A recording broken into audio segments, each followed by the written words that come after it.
சேலம் மாவட்டம் ஏற்காடு அருகே வாணியாறு நீரோடையில் குளித்த 2 சிறுவர்கள் பெற்றோர் கண்முன்னே தண்ணீரில் மூழ்கி உயிரிழந்தது சோகத்தை ஏற்படுத்தியுள்ளது. புத்தூரைச் சேர்ந்த வெங்கட்ராமன் என்பவர் குடும்பத்துடன் வாணியாறு நீரோடையில் துணிகள் துவைக்கச் சென்றனர். அப்போது அவர்களது மகன்கள் தீபக் மற்றும் காமேஷ் நீச்சல் பழக தண்ணீரில் இறங்கிய போது நீரில் மூழ்கினர். பெற்றோர் காப்பாற்ற முயன்றும் சிறுவர்கள் பரிதாபமாக உயிரிழந்தனர். தீயணைப்புத் துறையினர் உதவியுடன் உடல்களை மீட்டு போலீசார் விசாரணை நடத்தி வருகின்றனர். அரூரில் 9ஆம் வகுப்பு மாணவன் குளிக்கச் சென்றபோது கிணற்றில் மூழ்கி உயிரிழந்த சம்பவம் அதிர்ச்சியை ஏற்படுத்தியுள்ளது. தருமபுரி மாவட்டம் அரூர் அம்பேத்கர் நகரைச் சேர்ந்தவர் காளிதாஸ். இவரது மகன் ஹரிதாஸ் 9ஆம் வகுப்பு படித்து வந்த நிலையில் நண்பர்களுடன் கிணற்றில் குளிக்கச் சென்றார். அப்போது எதிர்பாராத விதமாக நீரில் மூழ்கி உயிரிழந்தார். தகவல் அறிந்து வந்த தீயணைப்புத் துறையினர் மாணவனின் உடலை தேடத் துவங்கினர். உடல் கிடைக்க தாமதமான நிலையில் பெற்றோர், உறவினர்கள் சாலை மறியல் போராட்டத்தில் ஈடுபட்டனர். பின்னர் 3 மணி நேர தேடலுக்கு பின் மாணவனின் உடல் மீட்கப்பட்டது.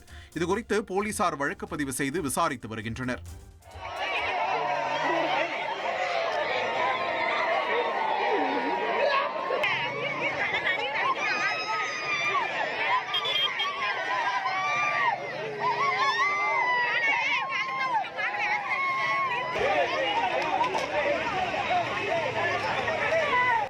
சென்னை கொடுங்கையூர் குப்பைமேடு பகுதியில் குடிபோதையில் படுத்து உறங்கிய நபர் மீது லாரி மோதி உயிரிழந்த சம்பவம் சோகத்தை ஏற்படுத்தியுள்ளது. இதில் உயிரிழந்தவர் கொடுங்கையூர் எழில் நகரைச் சேர்ந்த விஜயகுமார். தனது மனைவி பிரிந்து சென்ற நிலையில் தனது மகன் மற்றும் தாயுடன் வசித்து வந்த இவர் குப்பைகளை பிரித்து பழைய இரும்பு கடையில் கொடுத்து பணம் சம்பாதித்து வந்ததாக கூறப்படுகிறது. மதுபோதையில் குப்பைமேடு பகுதியில் வந்து உறங்கிய இவரின் மீது லாரி ஏறியதில் சம்பவ இடத்திலேயே அவர் உடல் நசுங்கி உயிரிழந்தார். மறுநாள் அக்கம் பக்கத்தினர் அளித்த தகவலின்படி சம்பவ இடத்தில் போலீசார் உடலை கைப்பற்றினர். இதுகுறித்து வழக்கு பதிவு செய்த போலீசார் அந்த பகுதியில் உள்ள சிசிடிவி கேமராக்களை ஆய்வு செய்து வருகின்றனர். திருப்பூரில் வடமாநில தொழிலாளியின் 1 வயது பெண் குழந்தை குப்பை தொட்டியில் தவறி விழுந்து பரிதாபமாக உயிரிழந்தது.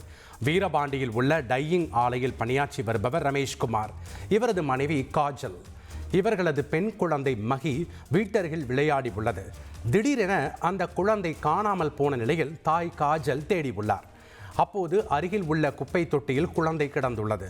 குழந்தையை பரிசோதித்த மருத்துவர்கள் ஏற்கனவே இறந்துவிட்டதாக கூறிய நிலையில் போலீசார் விசாரணை மேற்கொண்டு வருகின்றனர். செய்திகளை உடனுக்குடன் தெரிந்து கொள்ள உடனே சப்ஸ்கிரைப் பண்ணுங்க.